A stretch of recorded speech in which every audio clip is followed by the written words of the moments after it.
ಎಲ್ಲರಿಗೂ ಪ್ರೀತಿಪೂರ್ವಕವಾದಂತಹ ನಮಸ್ಕಾರಗಳು.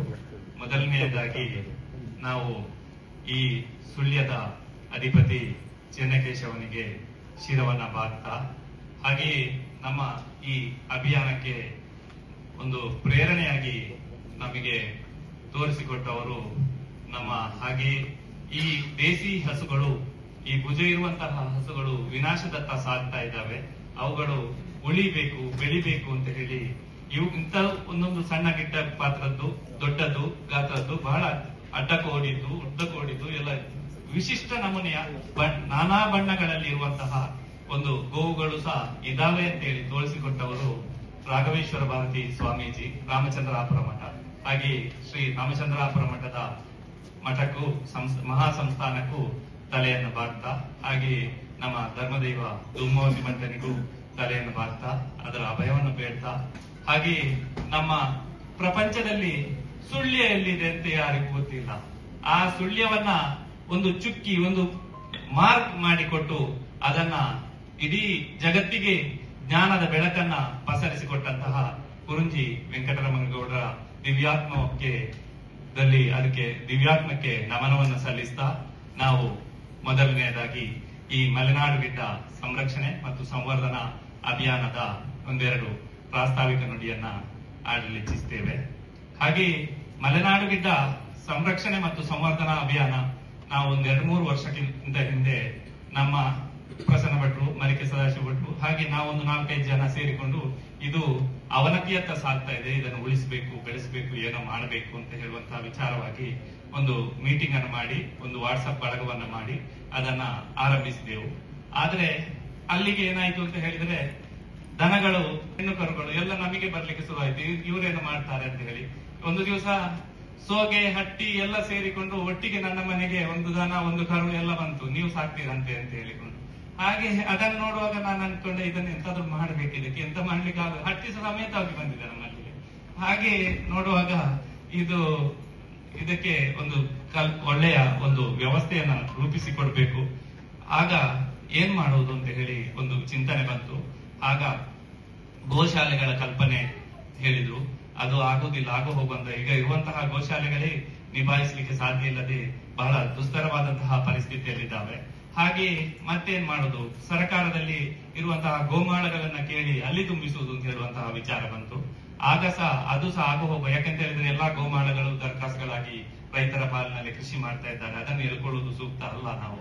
ಆದ್ದರಿಂದ ಮತ್ತೇನ್ ಮಾಡೋದು ಅಂತ ಹೇಳುವಾಗ ನಮಗೆ ಬಸವರಾಜ ಬಿರುದಾರರು ಒಂದು ಸಲಹೆ ಕೊಟ್ಟರು, ಇದಕ್ಕೆ ಪರಿಹಾರ ರೈತರ ಹತ್ರ ಕೊಟ್ರೆ ಇದು ಉಳಿತದೆ, ಬೆಳೀತದೆ. ರೈತರೇ ಇಷ್ಟು ವರ್ಷದವರೆಗೆ ಯಾವ ಗೋಶಾಲೆಯು, ಯಾವ ಗೋಮಾಳಗಳು ಉಳಿಸಿದ್ದಲ್ಲ, ಇದನ್ನು ರೈತರೇ ಉಳಿಸಿದ್ದು. ಆದ್ದರಿಂದ ಒಂದು ಗಂಡು ಒಂದು ಹೆಣ್ಣು, ಯಾರು ಸಾವಯವ ಕೃಷಿ ಮಾಡ್ತಾರೋ, ಯಾರು ಗೋ ಆಧಾರಿತ ಕೃಷಿ ಮಾಡ್ತಾರೋ, ಯಾರು ವಿಷಮುಕ್ತ ಆಹಾರವನ್ನ ಪಡೆಯಲಿಕ್ಕೆ ಇಚ್ಛೆ ಪಡುತ್ತಾರೋ ಅವರಿಗೆ ಒಂದು ಹಸುವನ್ನ ಸುಮ್ಮನೆ ನೀವು ಇದನ್ನ ಮಾಡಿ, ಪುರಾಣದಲ್ಲಿ ಹಾಗಿದೆ, ಹೀಗಿದೆ, ಅದು ಮಾಡಿದ್ದೇವೆ, ಇದು ಮಾಡಿದ್ದೇವೆ ಅಂತ ಹೇಳುವ ಬದಲು ನಾವು ಒಂದೊಂದು ಹಸು ಕೊಡುವ. ಅದು ಹಸು ಕೊಟ್ಟದ್ದು ನಾವೊಂದು ತಮಾಷೆಗೆ ಕೊಟ್ಟಾಗೆ ಆಯ್ತು, ಈ ಎಕ್ಸೆಸ್ ಬಂದದ್ದನ್ನು ಏನ್ ಮಾಡುದು ಅಂತ ಹೇಳುವಾಗ ಕೊಟ್ಟು ಬಿಟ್ಟೆವು. ಆದ್ರೆ ಅದು ಏನಾಯ್ತು ಅಂತ ಹೇಳಿದ್ರೆ ಸಾವಯವ ಕೃಷಿಯ ಕ್ರಾಂತಿಯನ್ನು ಮಾಡ್ಲಿಕ್ಕೆ ಶುರು ಮಾಡಿದೆವು.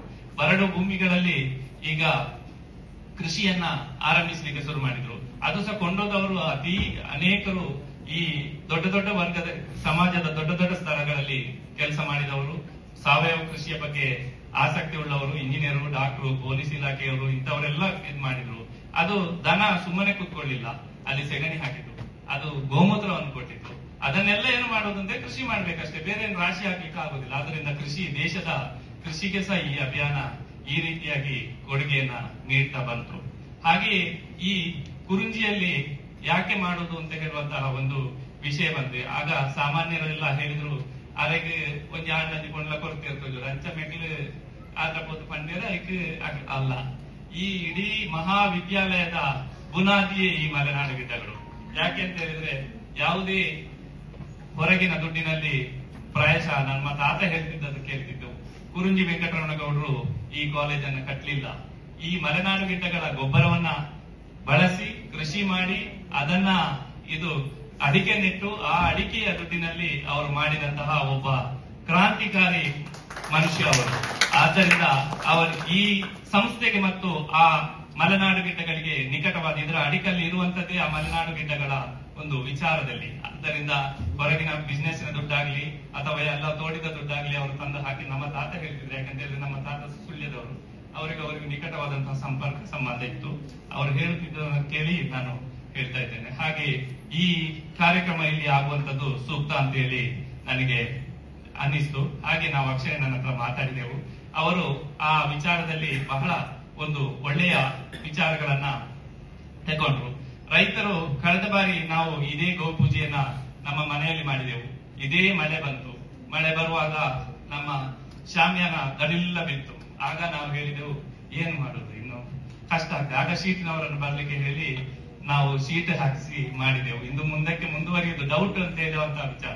ಆದರೆ ಮಲೆನಾಡು ಗಿಡ್ಡ ಆ ಗೋಮಾತೆಯ ಅನುಗ್ರಹದಲ್ಲಿ ಇವತ್ತು ಮೆಡಿಕಲ್ ಕಾನ್ಫರೆನ್ಸ್ ಹಾಲ್ ನಲ್ಲಿ ಮಲೆನಾಡು ಗಿಡ್ಡ ಸಾಕುವಂತಹ ರೈತ ಕೂತು ಮೀಟಿಂಗ್ ಮಾಡುವಂತಹ ಒಂದು ಯೋಗವನ್ನ ಆ ಚೆನ್ನಕೇಶವ ಕರುಣಿಸಿಕೊಟ್ಟಿದ್ದಾರೆ, ಅಕ್ಷಯನ ಕರುಣಿಸಿಕೊಟ್ಟಿದ್ದಾರೆ. ಹಾಗೆ ನಮಗೆ ನಮ್ಮ ಅಧ್ಯಕ್ಷರು ಸಹ ಅಷ್ಟೇ, ಹಾಗೆ ನಮ್ಮ ಜೊತೆಯಲ್ಲಿ ಕೆಲಸ ಮಾಡುವವರು ಸಹ ಅಷ್ಟೇ ಬಹಳ ಪ್ರೋತ್ಸಾಹ ನೀಡಿ ಇದನ್ನ ಮುಂದುವರಿಬೇಕು. ಈ ನಮ್ಮ ಸಂಘಟಕರು ಹಾಗೆ ಸಂಚಾಲಕರು ಎಲ್ಲರೂ ಬಹಳ ಕೆಲಸ ಮಾಡ್ತಾ ಇದ್ದಾರೆ.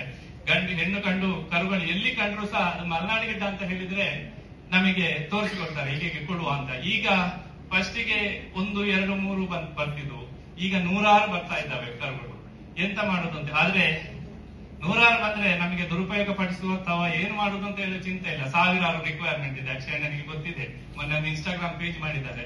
ಒಂದು 25-30 ಸಾವಿರ ರಿಕ್ವೈರ್ಮೆಂಟ್ ಇದ್ದಾವೆ ಅಂತ ಕಾಣ್ತದೆ ನನ್ನ ಅಂದಾಜದಲ್ಲಿ. ಆದ್ದರಿಂದ ಬಂದ ಕರುಗಳು ಎಲ್ಲಿಯೂ ಸಾಕಾಗ್ತಾ ಇಲ್ಲ. ಮತ್ತೆ ನಾವೊಂದು ಆಯ್ಕೆ ಮಾಡಿ ಇಂಥವರಿಗೆ ಅಂತ ಹೇಳಿ ಕೊಡುವಂತಹ ಒಂದು